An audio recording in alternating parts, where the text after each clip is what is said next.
Swastiastu. Assalamualaikum warahmatullahi wabarakatuh. Shalom, namo buddhaya. Salam sejahtera untuk kita semua. Yang kami hormati dosen evaluator kami, Dr. Iwayan Lawson Adnyana, spesialis penyakit dalam, konsultan hematologi dan onkologi medik, serta yang kami hormati pula dosen fasilitator kami, Dr.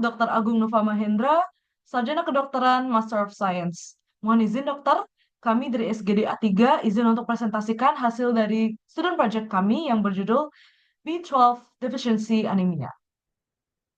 Mohon izin dokter, berikut adalah nama-nama dari anggota SGD A3.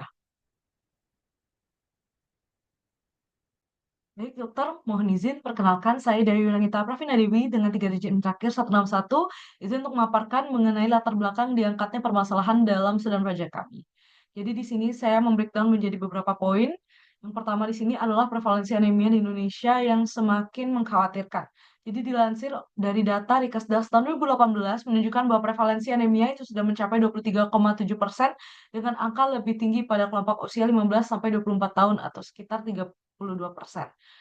Di sini menjadi perhatian pemerintah untuk terus mengembangkan terkait dengan pencegahan dan juga penanganan dari anemia itu sendiri di Indonesia. Yang dimaksud dengan anemia itu sendiri adalah kondisi pengurangan proporsi sel darah merah meliputi hemoglobin, hematokrit, ataupun RBC count.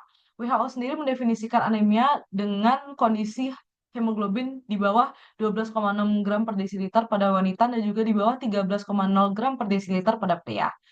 Di sini dikatakan bahwa penyebab anemia itu adalah multifaktorial, termasuk defisiensi zat gizi yang berupa bisa jadi zat besi, vitamin B12, vitamin C, asam folat, vitamin A, riboflavin, dan juga zat gizi lainnya.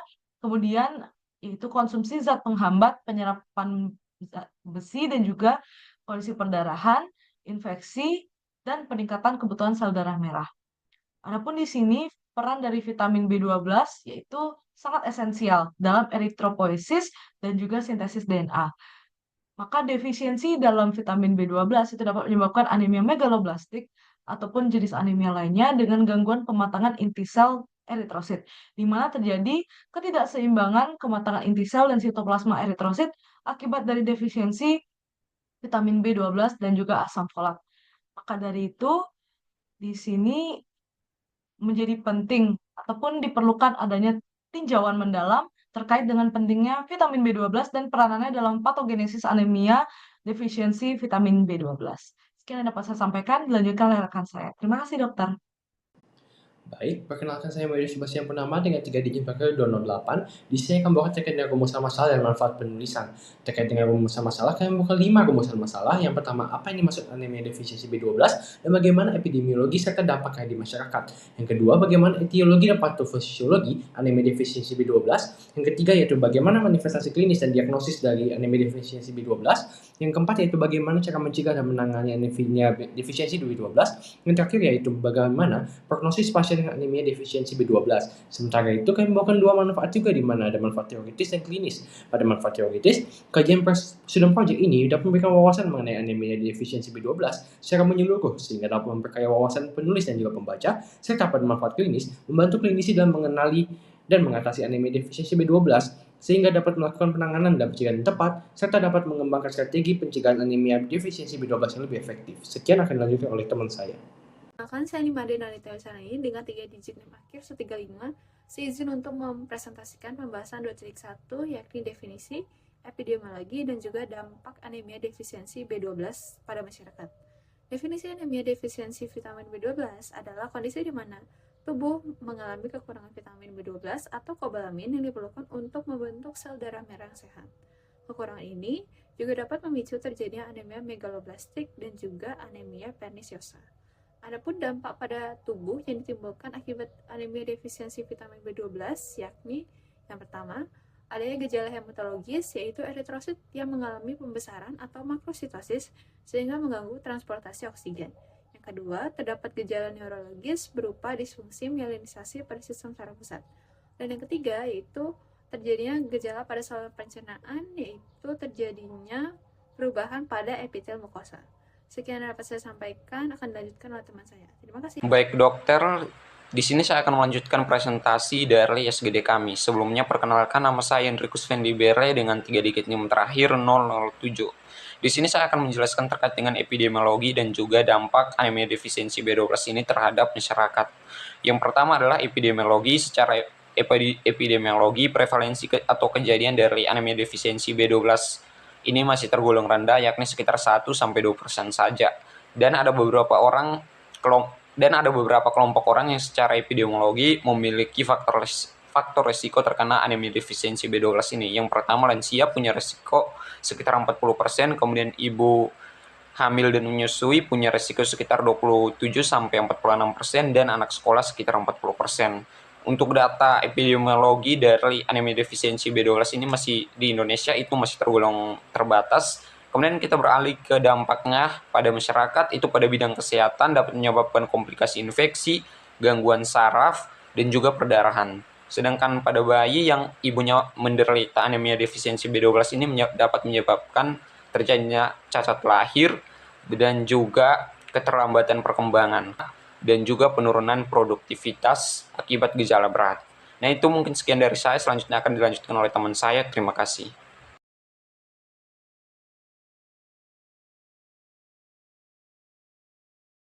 Perkenalkan, nama saya Made Saputera Putri dengan 3 digit NIM terakhir 075.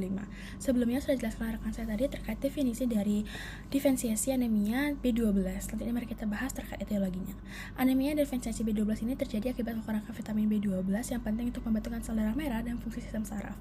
Di mana vitamin ini banyak ditemukan pada produk hewani seperti daging, ikan, telur, dan susu.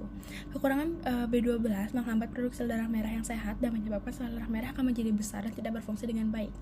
Di mana penyebab utama dari diferensiasi B12 ini meliputi pola makan yang tidak mencukupi. Jadi, banyak sekali penderita dari diferensiasi B12 ini mencakup orang-orang yang vegetarian ataupun vegan, serta gangguan penyerapan pada saluran pencernaan seperti anemia pernisiosa yang mengganggu produksi faktor intrinsik yang diperlukan untuk penyerapan B12. Faktor lain yang berkontribusi adalah gangguan pencernaan, misalnya seperti penyakit Crohn atau setelah operasi usus, dan penggunaan obat-obat tertentu seperti penghambatan pompa proton. Kekurangan B12 jangka panjang juga dapat menyebabkan komplikasi neurologis seperti kesemutan dan gangguan keseimbangan. Sekian dari saya, akan dijelaskan rekan saya. Terima kasih. Baik, sebelumnya, perkenalkan saya Gadis Nia dengan 3 digit NIM 283. Saya akan menjelaskan terkait patofisiologi defisiensi vitamin B12. Nah, vitamin B12 diperoleh dari makanan dan kemudian akan masuk ke lambung bersama protein makanan. Di lambung, vitamin B12 atau kobalamin akan berkaitan dengan haptokorin atau protein R. Dan kemudian, sel parietal lambung akan menghasilkan faktor intrinsik atau intrinsic factor. Dan di duodenum, enzim protease serin yang dihasilkan oleh pankreas akan memecah kompleks vitamin B12 dan haptokorin ini, dan kemudian akan membebaskan vitamin B12 sehingga dapat berkaitan dengan faktor intrinsiknya. Nah, kemudian kompleks vitamin B12 dan intrinsic factor akan diserap di ileum distal melalui epitel usus, dan vitamin B12 akan memasuki ke aliran darah dengan bantuan protein pengangkut yaitu transkobalamin 2 untuk dibawa ke jaringan tubuh. Nah, vitamin B12 ini sebenarnya berperan penting dalam 2 jalur metabolik utama di dalam sel, yaitu siklus metionin dan konversi metil-malonyl-CoA menjadi suksinil-CoA. Nah, oleh karena itu, kekurangan vitamin B12 akan mengganggu kedua proses ini dan menyebabkan akumulasi homosistein dan metilmalonat yang dapat merusak sel dan jaringan terutama pada sistem saraf. Ini juga menjelaskan kenapa orang-orang dengan defisiensi vitamin B12 akan mengalami gangguan pada sistem saraf atau gangguan dalam sistem neurologi. Baik, sekian dari saya. Terima kasih. Baik, perkenalkan, nama saya Silu Komang Trinitasan Permata dengan 3 digit NIM akhir 031. Di sini saya akan menjelaskan terkait manifestasi klinis dari anemia defisiensi vitamin B12, yaitu anemia megaloblastik atau defisiensi vitamin B12 ini mempengaruhi berbagai sistem tubuh dan juga menyebabkan berbagai gejala umum akibat kekurangan sel darah merah dan juga oksigen. Nah, defisiensi ini sering mempengaruhi semua jenis sel darah dengan gejala berkembang perlahan dan seringkali asimptomatik pada awalnya. Gejala utama atau gejala umum pada anemia defisiensi B12 ini mencakup lemas, yaitu palpitasi, pusing, glositis, dan juga sesak napas. Terdapat juga pucat parah dan juga sedikit ekterus yang memberikan tampilan kulit khas seperti kuning lemon. Lalu pada tahap lanjut itu terdapat manifestasi laboratorium seperti penurunan haptoglobin, peningkatan laktat dehidrogenase atau LDH, dan juga penurunan retikulosit. Serta pada peripheral blood smear ditemukannya RBC yang makrositik. Sekian dari saya, akan dilanjutkan oleh teman saya. Terima kasih. Baik dokter, izin perkenalkan, nama saya Rafael Bazarvianto dengan 3 digit NIM 234. Di sini saya akan melanjutkan dari bab 2.3 mengenai manifestasi klinis dari anemia defisiensi B12. Dan memang selain gejala yang tadi sudah sempat disebutkan sebelumnya mengenai gejala umum yang memang biasanya muncul pada anemia secara umum, juga beberapa gejala khas yang muncul sendiri di anemia defisiensi B12. Dan memang beberapa gejala yang muncul ini adalah gejala neurologis yang disebabkan oleh kekurangan B12 itu sendiri. Dan biasanya gejala yang sering muncul adalah mati rasa atau kesemutan pada tangan dan kaki, gangguan keseimbangan, juga serta masalah kognitif seperti kebingungan, depresi, dan juga masalah memori. Selain itu juga ada seringnya hilangnya sensasi di ekstremitas bawah seperti hilangnya sensasi pada posisi sendi pada kedua jari kaki, dan juga hilangnya sensasi getaran pada jari kaki dan tangan. Selain itu juga ada kesemutan dan juga penurunan sensasi, dan juga ada gangguan pada koordinasi dan juga neuropati optik. Dan memang ini semua adalah gejala yang biasanya khas muncul hanya pada anemia defisiensi B12 karena kekurangan B12 itu sendiri. Sekian dari saya, terima kasih dokter. Om Swastiastu, perkenalkan nama saya Agung Rosdariata dengan 3 digit terakhir 185 akan melanjutkan presentasi 2.4 yaitu diagnosis anemia defisiensi vitamin B12.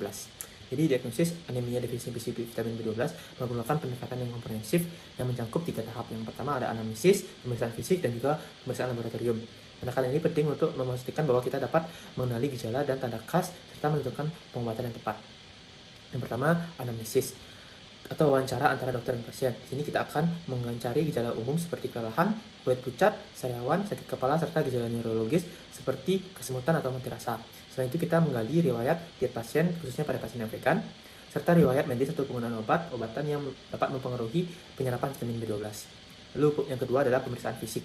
Setelah anamnesis, dokter akan melakukan pemeriksaan fisik untuk mencari tanda-tanda anemia dan defisiensi B12.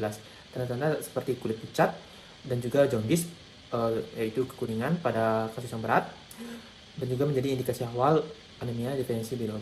Gejala neurologis seperti kelemahan, refleks yang tidak normal, atau penurunan kemampuan merasakan getaran juga bisa ditemukan. Selain itu kita juga akan memperhatikan tanda lain seperti glositis, radang pada lidah, dan angular, jellitis atau tekan di sudut bibir. Yang terakhir, yang ketiga adalah tes laboratorium. Untuk memastikan diagnosis, kita mulai dengan tes darah lengkap untuk melihat kadar hemoglobin, hematokrit, serta jumlah ukuran sel darah merah. Dalam kasus ini biasanya terlihat makrositis atau ukuran sel lebih besar daripada sel darah yang normal. Kita juga mengevaluasi jumlah sel darah putih dan juga trombosit. Lalu selanjutnya kadar vitamin B12 dalam diukur. Jika kadar rendah atau mendekati batas bawah, kita akan melakukan tes tambahan seperti kadar asam metilamonat atau MMI yang bila tinggi menunjukkan defisiensi B12. Lalu jika diperlukan tes scaling test juga dapat dilakukan untuk mengetahui kemampuan tubuh dalam penyerapan vitamin B12. Sekian presentasi dari saya, diajukan oleh rekan saya. Terima kasih. Perkenalkan, nama saya Marisha Sutono dengan 3 digit NIM terakhir 025, izin untuk menjelaskan mengenai diagnosis banding anemia defisiensi B12. Seperti yang kita ketahui, diagnosis banding adalah suatu proses membandingkan suatu penyakit dengan penyakit lain yang memiliki gejala yang serupa. Hal ini penting dilakukan agar kita bisa memastikan diagnosis yang tepat, karena pengobatan untuk setiap penyakit tentunya berbeda. Di sini saya menyediakan tabel perbandingan antara 3 penyakit, yaitu anemia defisiensi B12, anemia defisiensi asam folat, dan juga anemia karena penyakit kronis. Bila kita lihat dari mekanismenya, MCV, MCH, dan juga MCHC mungkin tidak terlalu berbeda. Namun, kita bisa memastikan dengan melakukan pemeriksaan yang paling khas yang bisa menunjukkan bahwa itu adalah anemia defisiensi B12 adalah ditemukan rendahnya kadar serum B12 dan juga kadar MMA-nya tinggi. Sedangkan kalau kita bandingkan dengan anemia defisiensi asam folat, kadar MMA-nya normal. Untuk gejala yang paling khas juga dari anemia defisiensi B12 biasanya ditemukan gejala neurologis kayak gangguan keseimbangan, demensia, psikosis, juga bisa ditemukan glositis. Sedangkan kalau di anemia defisiensi asam folat jarang ada gejala neurologis, apalagi dalam anemia karena penyakit kronis biasanya gejala yang muncul adalah gejala dari penyakit yang mendasari. Adapun penyakit lain yang bisa menjadi diagnosis banding dari anemia defisiensi B12 ada myelodysplasia, leukemia, myelofibrosis yang dapat dibedakan dari pemeriksaan sumsum tulang, pemeriksaan darah, dan juga beberapa pemeriksaan penunjang lainnya. Selanjutnya akan dilanjutkan oleh teman saya. Baik, sebelumnya perkenalkan nama saya Leonard Nathaniel Saputra dengan 3 digit NIM terakhir 109. Pada kesempatan kali ini saya izin menjelaskan terkait dengan pencegahan dan penanganan dari anemia defisiensi B12. Baik, untuk pencegahannya sendiri, suplemen vitamin B12 diberikan pada pasien dengan riwayat gastritis atrofi, pernah mengalami operasi bariatrik atau penyakit atau pengobatan defisiensi B12. Lalu juga bisa diberikan pada orang yang jarang atau tidak mengonsumsi makanan sumber hewani dan pernah didiagnosis defisiensi vitamin B12 dan saat ini memutuskan untuk hamil. Sedangkan penanganannya, pasien dengan anemia defisiensi B12 diberikan vitamin atau suplemen vitamin B12 dengan anak-anak. Dosisnya adalah 50-1000 mcg seminggu sekali per parenteral, namun untuk dewasa 1000 mcg seminggu sekali per parenteral atau oral. Namun oral lebih direkomendasikan dibandingkan parenteral. Perlu diingat bahwa oral dapat diberikan apabila pasien tidak memiliki gangguan pada malabsorpsi usus. Sekian dari saya, terima kasih. Baik, sebelumnya perkenalkan, saya Sekar Nariswari Wijaya dengan 3 digit NIM terakhir 057. Di sini saya akan menjelaskan terkait prognosis anemia defisiensi besi B12. Jadi, prognosis anemia defisiensi B12 ini akan baik jika penyebabnya dapat diidentifikasi dan diobati dengan cepat. Apabila terjadinya keterlambatan diagnosis akan mengakibatkan komplikasi yang lebih sulit dipulihkan. Kemudian, menurut sumber jurnal yang saya baca, prognosis hasil terapi pada 20% pasien dengan gejala neurologis menunjukkan perbaikan jelas setelah 3 bulan terapi dan tetap parsial. Kemudian, gejala neuropati dapat membaik dalam beberapa bulan hingga 1 tahun. Kemudian, terapi minimal 2 bulan umumnya dapat memperbaiki gejala spinal cord degeneration. Kemudian, gejala ringan seperti tanda Romberg dan gangguan sensorik pada jari mungkin akan bertahan beberapa minggu atau bulan setelah terapi. Kemudian, pasien dengan somatitis menunjukkan pemulihan total setelah 2 hingga 24 terapi. Baik dokter, perkenalkan saya Vera Diansyah dengan 3 digit NIM akhir 049. Sebagai kesimpulan, anemia defisiensi B12 adalah keadaan tubuh yang tidak mampu memproduksi sel darah merah sehat karena adanya kekurangan vitamin B12 atau kobalamin. Diperkirakan sekitar 1-2% populasi mengalami defisiensi B12 dengan prevalensi yang lebih tinggi pada kelompok tertentu. Adanya gangguan pada metabolisme intraseluler vitamin B12 menyebabkan penurunan kadar vitamin tersebut, sehingga menyebabkan anemia megaloblastik dan anemia pernisiosa. Hal ini bisa terjadi karena vitamin B12 diperlukan untuk sintesis DNA dan regenerasi folat serta konversi homocysteine menjadi metionin. Kekurangan vitamin B12 akan menyebabkan sumsum tulang yang tidak dapat membelah secara efektif dan menghasilkan sel darah merah yang berukuran besar atau tidak matang. Pada akhirnya, hal tersebut akan menimbulkan gejala anemia dan neurologis. Pencegahan dan penanganan anemia defisiensi B12 melibatkan pemberian suplemen vitamin B12 baik oral maupun parenteral tergantung kondisi pasien. Dosis untuk anak 50-100 mg parenteral seminggu sekali dan untuk dewasa 1000 mg seminggu sekali. Prognosis pengobatan defisiensi vitamin B12 tergolong baik kecuali pengobatan dilakukan dengan sangat lambat.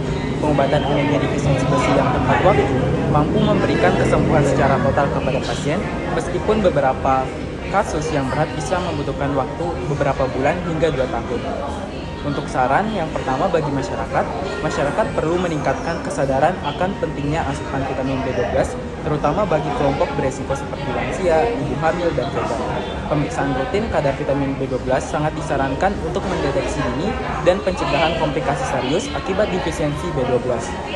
Saran yang kedua bagi penulis, dengan adanya student project ini, diharapkan bagi penulis dapat memperluas riset tentang prevalensi anemia defisiensi B12 di Indonesia, terutama pada kelompok beresiko tinggi. Penelitian lanjutan juga diperlukan untuk mengevaluasi dampak jangka panjang dan ekonomi, serta mengkaji intervensi pencegahan yang efektif seperti suplementasi B12 dan peningkatan kesadaran masyarakat.